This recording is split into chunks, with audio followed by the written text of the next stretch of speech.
So, welcome to the Path Less Chosen pod, the podcast showing you the careers they don't teach you about at school. I'm Jamie. I'm Sol. So today we're talking with Roy Juxon. He's someone I actually went to school with, but he's done plenty of cool stuff since. He's not only has he studied a maths degree at Imperial and then got on to do an economic master's at Cambridge, which is unbelievable in itself, but he's also pursuing a career in music. I think he's had something like 80,000 streams on Spotify, and he's done plenty of gigs, and yeah, he's still trying to make it in what I think is a very difficult field. So I'm fascinated to hear about how he's going about it and how he's balancing it alongside such a ridiculous university degree. So yeah, no, I couldn't agree more. It's going to be something that me and you know absolutely nothing about, and rightfully so for people's ears. So yeah. I think it'll be interesting to see how he deals with being in front of people, that external feedback that music gives, and then I guess also just doing in quotes embarrassing stuff. So we'll see how it goes. Absolutely. Okay, let's get him on. So Roy Juxon, welcome to the Path Less Chosen pod. So to begin with, I think just to enlighten anybody listening, give us a bit of background, just a summary as to what exactly you're up to at the moment then. So first of all, thank you very much for having me on. Very honoured to, I think this is my first podcast, which is quite an exciting development in the career. So at the moment, I'm doing an economics master's at Cambridge. I just finished undergraduate in maths at Imperial, and throughout the entire time from basically my gap year in 2019, I've been releasing music as Roy Juxon, attempting to have a career in the path less chosen. Sounds like you stole Sol's spot at Imperial and Cambridge by the sound of it. Is that right? You apply for maths? Yeah, perfect. Well, you're a better mathematician, economist, and musician than me, so that's good to hear. But anyway, that sounds great. So I guess we, although we're very interested in the data, like day to day of what you do, maybe we chuck it right back to when you first saw this as a career. When did you? Well, let's even go further back. When did you first realize that music was something that was more than just something you maybe listened to, something that you could do and a passion of yours? Yeah, so I'd been doing like classical music for most of my life. I kind of played the piano from when I was about 6, and then started singing when I was like 14 or 15. So I did a lot of classical music at school, a lot of choral stuff, a lot of stuff like that with school choirs and different ensemble groups at school. And then it was after I left school, having done all of the it's almost more like the theoretical mathematical side of music, which is someone writes something and then you perform it for them. Decided that it was actually much more fun to create my own things. And it was actually when an artist called Mac Miller, who I'm sure you both know, died. I heard about him dying and I was staying in Exeter that night. We'd just been on a night out. And as I was driving home, I listened to his album that he just released, and I was like, this is unbelievable. And he was doing hip hop, and hip hop wasn't really a thing that like white people did, I suppose. So like seeing a white person doing hip hop, like pretty similar to me, sounds a bit similar to me. I was like, actually, like I could give this a go. This seems like a really fun thing to do. So then, yeah, from there, I went onto YouTube, searched up Mac Miller beats, and that's like the first 10 Roy Juxon songs. Okay, so Roy, just going back to when I first met you then at school, I think my memories of you were like, I always knew that you were doing the music side as well, but I guess you and I engaged more on like the rugby side and had a couple of lessons together and things. And obviously you were someone who always stood out as being pretty smart. And I think what I remember about school as well, I wasn't involved in the music department much myself, but they didn't really facilitate for like the hip hop side of things. It was more like the choir, people played the cello and piano and stuff like that. So I'm interested to know at what point was that switch where you started thinking I could do this as a career? So yeah, I think that's something that I'm coming to terms with and have been coming to terms with over the last few years, is that the school that we went to, whilst it was absolutely brilliant, it really dictates your career path to something much more conventional, which is go to uni, go to London, and live in Clapham. And it's like, that's kind of the path that's dictated by school. So this kind of path less trodden of doing something creative isn't something that they necessarily encourage, but it was mainly the power of the internet, and being on the internet and seeing what people are doing throughout the rest of the world. I think being an Exeter, there's quite a big bubble aspect, and you kind of get sucked into thinking that whatever you're experiencing in your bubble is the rest of the world. And coming to uni especially, and also in my gap year going traveling, you realize that the world is absolutely huge and has a completely large scale of different types of people, whereas the type of people in Exeter and Devon are quite small. Even at that young age, did you begin to define yourself as someone who was more than just someone who's going to go off to university and do a kind of normal job? So for me, it's I've been trying to philosophize it recently over mainly like the last year of like, what is the intrinsic motivation? And I think like doing music was, first of all, like it's really, really fun, like making music. I don't know if you guys have ever done it, but you're both creative in other ways. If you haven't, like creating instead of consuming is so much more, like creating is so much more fun than consuming. And by that, I mean like where the pleasure that you derive from doing something is the creative aspect as opposed to receiving money to consume with, right? So I think that that's like the primary facet for it, is that it's really fun to create. But I think what drove me as a naive 18 and then 19-year-old was just like trying to impress people. You know, I always had this vision of like, what is success? Well, it's like seeing your friends 10 years later and them going like, oh, how was it like headlining Glastonbury, or like, how's the world tour going? It's always like, I think it started as like, I want to be able to have my actions speak louder than my words, you know, walk into a room and people know who you are. I love that. And you mentioned those aspirations. Were they genuine dreams and aspirations that you had at the age of 17? Were you thinking about that sort of thing? Yeah, I think that the cause and effect was thinking that and going like, okay, what's a route to do that? And realizing that like becoming a consultant probably isn't that. And how did you plan that route? Like, how did you have to put a step together, or was it taking one step at a time? I don't know if you've listened to like my discography. There's about 20 songs now. And what I was doing as I was going through them is really figuring out which genre, which style, which personality I'm going to present in my music. So I'd say the first few years was really trying to find myself, find my style, and find my music. And I had this vision. I was always like, right, I am going to go to university. I'm going to do university and finish it. So my idea was, because it's really difficult to multitask, and doing like two quite, I don't know if big is the right word, but quite time consuming things. I thought that the main idea would be to have a load of songs on Spotify, so that if someone heard Roy Juxon, they could look at it and go, oh, he's got the 5 songs. You know, it's not when you go on a small underground artist and you see 2 songs, you're like, well, they've been releasing it for 2 weeks. You know, but if you see the 5 songs, you see a discography, then you think, okay, this person's serious. And then the idea was post-university, go all in, fully commit to it with that, like it's kind of like you're building your base out of concrete instead of sand to start your career. Yeah, I think that makes sense. And that's probably something that's quite important to touch on, because yeah, on this podcast, we want to tell people about there's cool stuff that you can do. But at the end of the day, you know, there's a real world out there where sometimes you're going to have to make money doing whatever job. And so you did make that decision to still go to university. Is that because you wanted it to be a plan B, or did you want to do it purely alongside each other?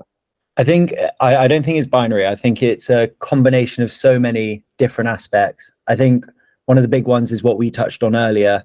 It's really rare for someone at our school to not go to university. Yeah. I think there were probably like 3 or 4 people that didn't do that. And like they all had, when they weren't doing that, they had their plan of like, this is what I'm going to do. So I think that was a big aspect. I think also like the university experience, it's hyped up, and I think the hype is earned. It's a really fun experience and a really enriching experience, both for your academics and your social life and your career possibilities, etc.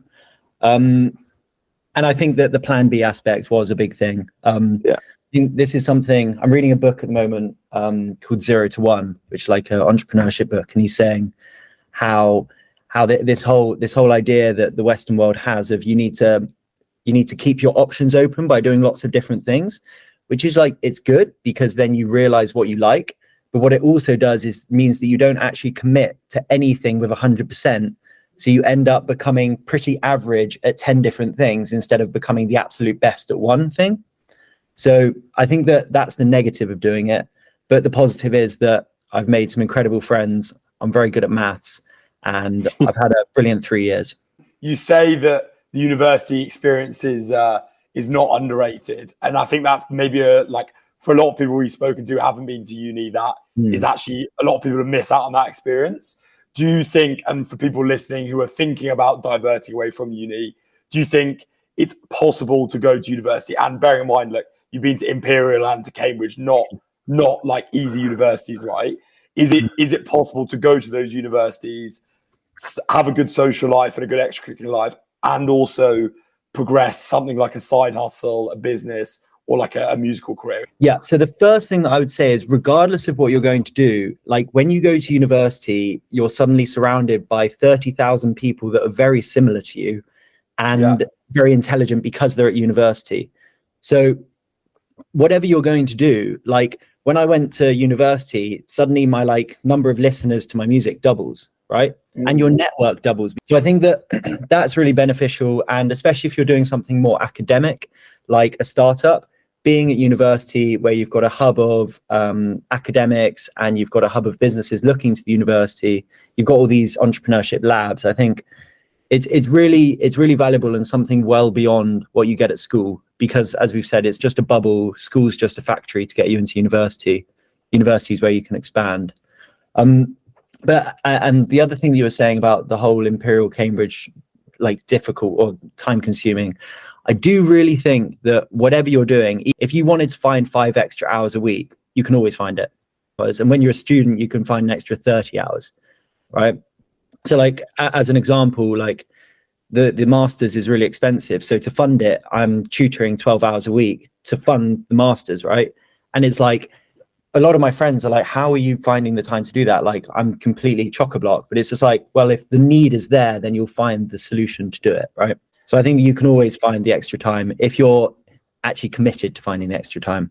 Yeah, that's so interesting, because I was reading about something called Parkinson's law. I don't know if you've heard of that, where your time expands to meet your commitment, and that's so interesting and definitely very, very prevalent. So that makes sense. And I guess you can find 5 hours everywhere, no matter what your commitments are. Very, very interesting. What Sol said is right. If anyone's listening, look up Parkinson's law, because it will kind of revolutionize the way that you approach everything you do in life. I think Elon Musk said the example for it is, if you give yourself a day to clean your house, you'll take a day. But if you give yourself an hour, you'll take an hour. Yeah. And you can apply that to pretty much everything.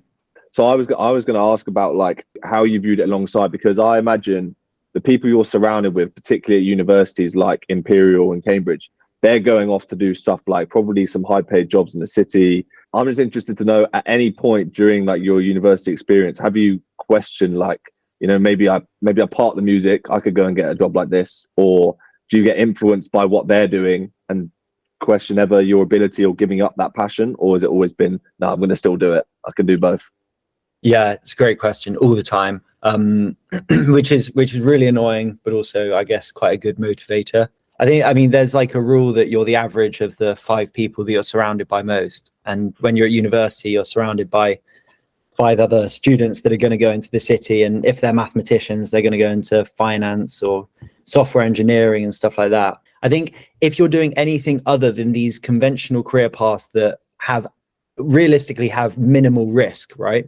Because you're guaranteed a salary no matter what you do, unless you get fired. I think that anything that isn't that is gonna find itself with some opposition.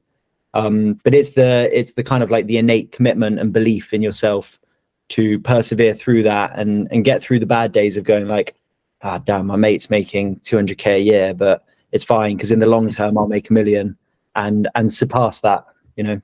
Well, fingers crossed. Yeah.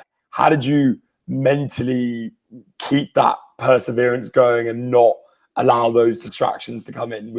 I set myself challenges that you can't really back down from, so that you have to achieve them. And there's this whole idea in the indie hacker community, which is about building in public, because then it's a bit embarrassing if you don't actually release that first episode. Like the gig that I did in Exeter last month, I announced that 3 months before. I hadn't even booked the venue, just because it's like, well, now I've said that I'm going to do it, so I'm embarrassing myself in front of everyone if I don't commit to it. And, you know, like a month and a half before that gig, I was like, I've got this massive microeconomics essay, and then I'm going on holiday 2 days later. It's like, this is so much stress. So usually if I hadn't announced it yet, it's like, well, I'll just do it next year. But it makes you do it, right? You're a better man than Sol. He told everyone he's going to do a marathon and didn't. So I use the logic, and then unfortunately I'm okay embarrassing myself in public. I mean, I had a knee injury. I'm gonna chuck that. Something that I'm so fascinated to know, and probably comes from a point of naivety about the music industry, to be honest, but it's just like the role that like luck plays in the music industry versus like the whole practicing, becoming a good singer, learning how to create the music. How do those two things like balance themselves out? So I do think that it's one of those industries, the same with like drama, the same with podcasting, the same with like writing, acting, TV shows, etc. It's all of these things where your success is not dictated just by yourself and your ability. It's dictated by other people's interpretation of your success and ability.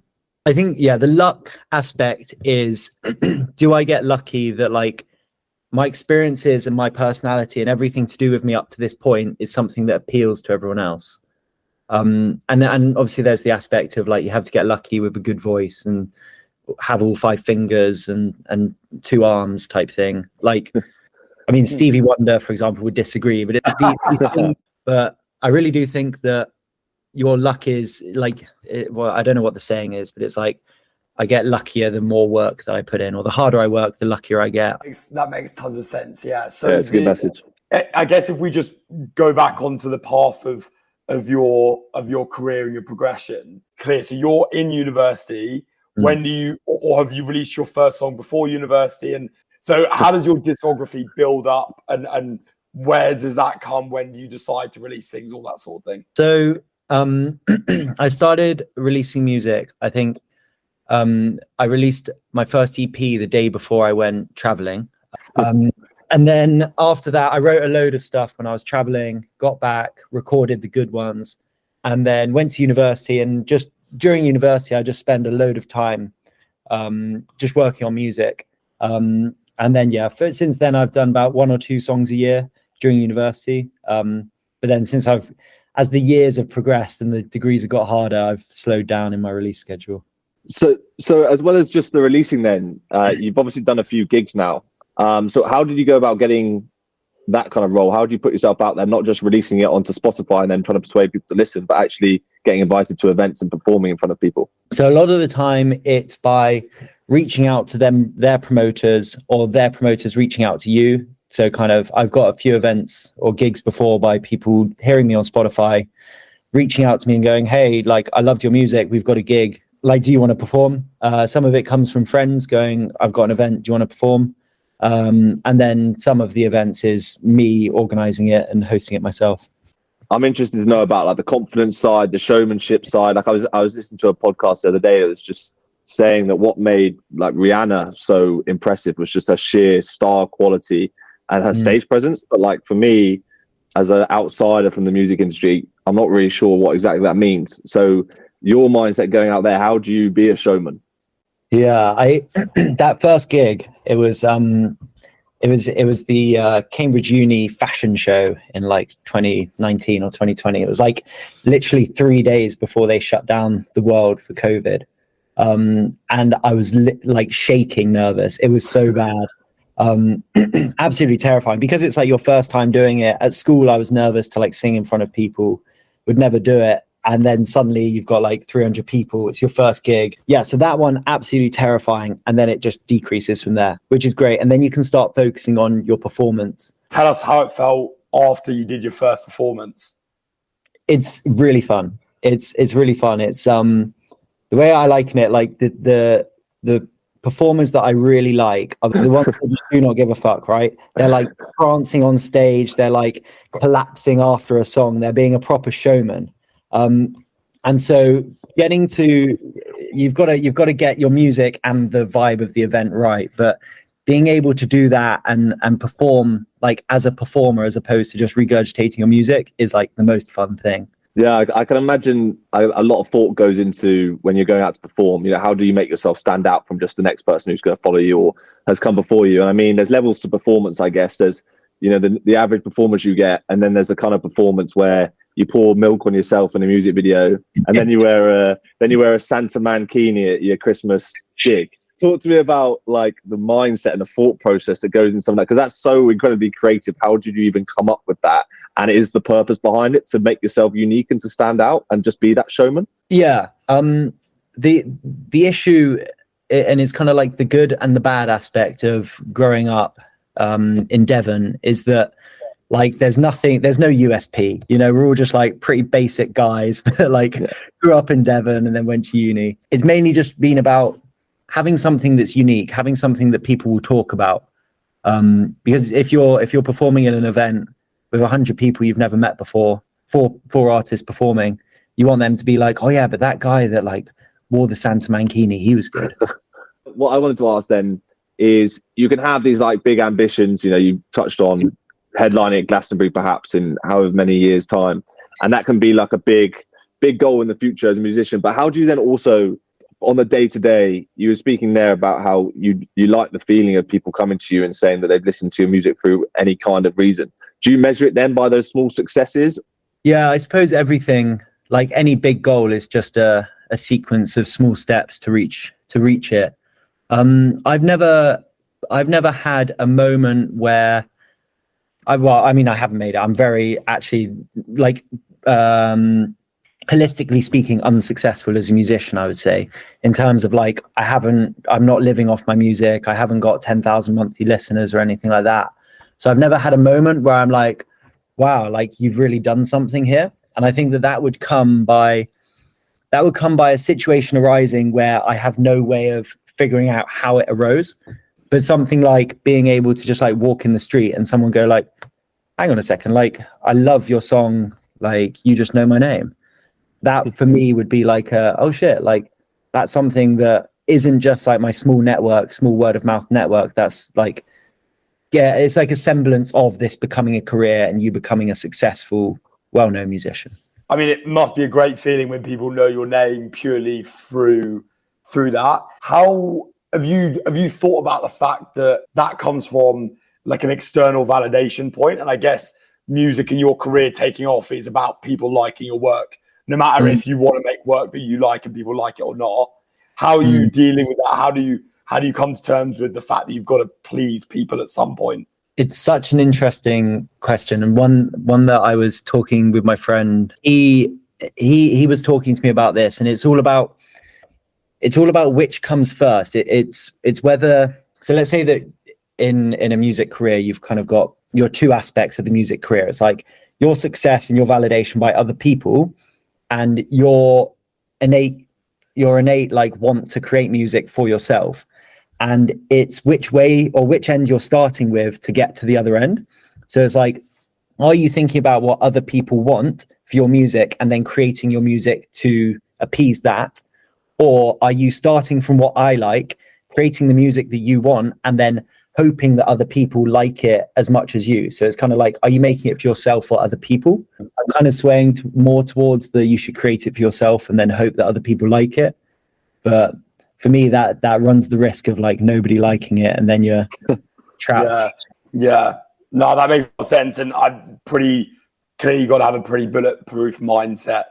Cool. And the other thing that I'd love to know is, how did you deal with being in a friendship group full of people that I think I'm right in saying were all very sporty, a bit less arty, a bit less creative? How did you feel personally in the friendship group where potentially people were like, he's doing something completely different? I think that it just meant that I was more spending a lot of time in my bedroom making music. I had like a few friends that made music at university, and we had like a group called the Hungry Ghosts where we would make songs together, but it was always very external. It's kind of like, I have my uni friends that call me Zeb and my music friends that call me Roy. There wasn't that much crossover. Interesting. I guess the good thing about university there is you found the group of people, no matter where you were, that were going to share a community with you. Yeah, that's it. And there's so many people, they all come from completely different backgrounds. So you get this massive diversity that I don't think that you get by just like finishing your, I suppose, like education at school, or even just like, even if you move to London after school, I don't know if you get that same diversity that you're going to get at university, because like my best friends from university are from all over the world. It's not just limited to England like it was in Devon. Roy, then to summarize before we go on to the next stage in this path less chosen, then I think in terms of caliber, you're somebody who's up there in terms of you're about to graduate with a master's in economics and a maths first from Imperial, right? There, most people would say, after that, the world's your oyster. But then you have this passion in music that you're firmly pursuing. So talk us through, and you can put your own time scale on it, 5-10 years. How does it look like? Are you going to go and get another job, or is it full steam ahead on the music? So I think I will. My plan is, what I've realized is that music has absolutely no money. Like the gig that I did in London the gig that I did in Exeter was so much work. And then at the end of it, you make like £150. Even if you sell like 100 tickets, there's zero money in it. I think I've earned like £80 from Spotify in my whole career. And that's with like over like 80,000 streams. So like, I know it's small numbers, like with regard to like the rest of the world, but for me, it's quite a lot, but you earn nothing from it. So I think my plan at the moment is to go quickly into entrepreneurship, get a steady income coming from that, or possibly an exit, so that I can fund myself at least for 5 to 10 years doing creative pursuits without the worry of like working a bar job or doing a load of tutoring to actually fund it. So what I want to do is be able to become financially stable to actually properly commit to it. So that's the plan. So the 3-year plan is millionaire, and then the 6-year plan is Glasgow. So give us a bit more insight then, because obviously it's easier said than done saying I'm just going to go down the entrepreneurial side. What kind of things are you looking into? So I think I'm going down the ed tech route, because I've got experience in that. I've got knowledge of the industry, and I'm pretty good at it from my perspective. So it's probably that. But at the moment, I'm learning JavaScript. I've already learned Python. So, jeez, you're a different breed, mate. That is extraordinary. just so casually mentioned that. It's unreal, mate. It's so good. But I guess my follow-on question to prod you on that would be how like that in itself is a very impressive and interesting career path. What are you going to keep up as a barrier, or are you going to keep up barriers to make sure you're doing your music and you don't slip into that becoming your full time and forgetting about the music? I'm, as I said earlier, like the whole commit to one thing, become an expert at one thing, not a jack of all trades. For the next 3 years, I will just head down 20 hours a day, work to become financially free, so that then I can do 100% on creativity. So I think the sad reality is that it will be a step back from creating music. I'll probably still sing and improvise stuff on the piano. So I play a lot of piano when I've got the piano around, of just improvising, but not like writing stuff on Logic Pro and releasing stuff. So yeah, I think it's that sectioning your life into what I'm fully focusing on at that moment. No, love it. No, I think a really fascinating conversation. I'm sure Sol will summarize it. But yeah, as I mentioned to you, every guest, we always do the same final question, I guess, just to bring all the thoughts together then. So knowing what you know now and what you've just spoken to us about in terms of your ambition and the process you're implementing to go about it, if you were to go right back to the start and you could decide the age, when you first fell in love with music, or when you first released the first song, for example, we just want to know one thing you do the same, one thing you do differently, and then one thing you tell yourself to motivate yourself. Okay. Can I do a couple of things for each one? Fire it. Go for it. Brilliant. So as I think we conveniently touched on at the start, I would say to myself, still go to university, even though like the music is the passion, still go, because it's such an enriching experience for so many different reasons. And I would also say, if I could go like right back to the beginning, when I'm like learning the piano and really hating it because you're playing like Mozart and you're like, I just can't play it. This is so annoying. Shut up.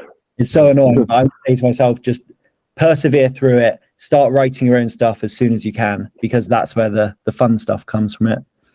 In terms of what I would do differently, I would first of all get straight onto TikTok as soon as it came on. That first mover advantage, you can see it ubiquitously throughout the TikTok sphere of musicians. If I just got onto TikTok in that first summer of COVID, as opposed to sitting around writing a load of music to post, I think I would have dropped out of university and been a professional musician by now, just because that first mover advantage is so strong. But I would also say, don't be a perfectionist. Like, it's much better to finish it to 80% than not finish it to 100%.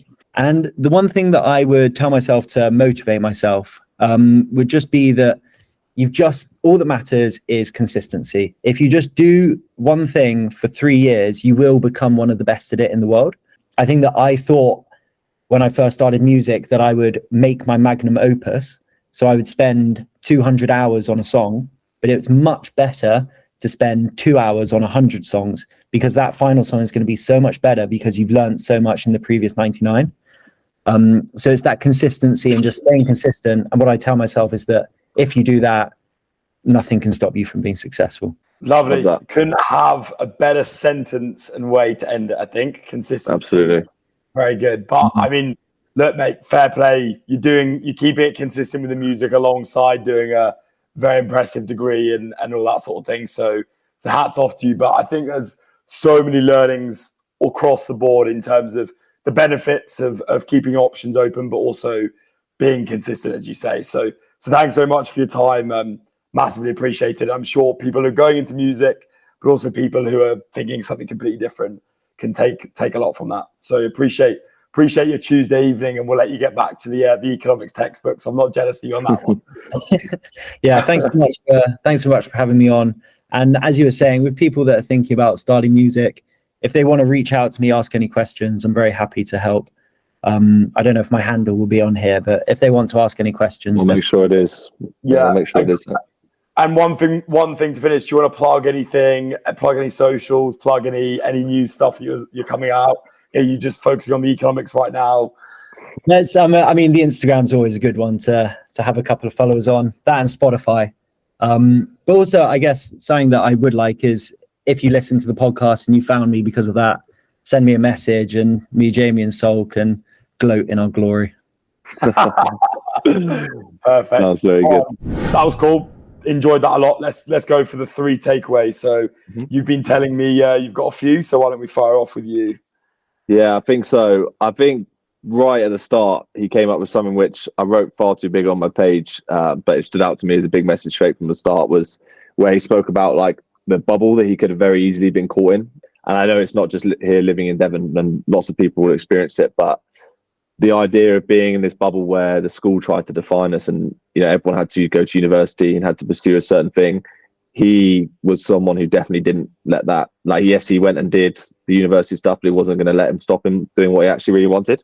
And I thought he linked that in nicely with the idea of like impressing other people and finding that balance. I thought that was my big takeaway to start. Spot on. I'm going to go. If you went to the start, I'll go to the end.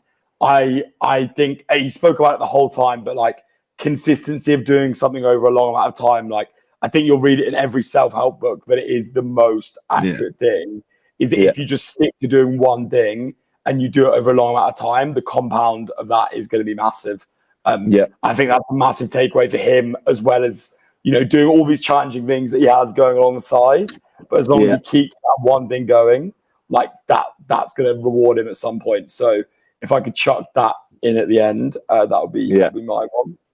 Yeah, no, 100%. And then I think, again, I'm struggling to choose between 2 more. I don't know if you had lot one in, but yeah, why don't you briefly talk about 2 of them, and then I can pick, maybe go for that. Okay, so the first one he touched about right at the start, which he was talking about creating is better than consuming, and I like the idea that he took the initiative and was proactive, and he was the one that was actually making this stuff. He was doing it for himself, but like making a career out of it from other people. I like that idea.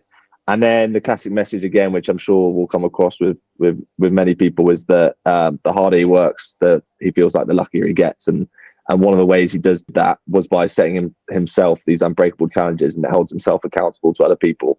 And then he works hard, and then the luck comes. There you go. Both. Tough one. Both. We're gonna have to do 4 again. Yeah, we might have to do 4. Nah, okay. Let's stick to our 3. I'm gonna say I'm gonna be biased, and I think it's probably quite a theme with a lot of the guests we're going to speak to. It's just that thought process of creating rather than consuming. Like, think if you want to get philosophical about it, it's pretty good thing that people are doing things and putting stuff out there. And obviously, I'm going to say that, embarrassing myself on TikTok. So we'll go for that one. Okay, so to briefly summarize, then I think the final 3 we decided on. The first one: don't let something define you. Break out of any kind of bubble you might be trapped in, and just do your own thing. Then the consistency, the idea of just continuing to work at one thing, pick that one thing and getting the best at it. And then finally, the idea that you're a creator rather than a consumer, just because then it leads you to actually be in charge of what you then go on to do down that path. So I think I like those 3. All right, mate. That sounds spot on. You can embarrass yourself by saying like, subscribe, follow, share. But thank you very much for everyone supporting the pod, and see you next week. Good stuff. Yeah, thanks for listening.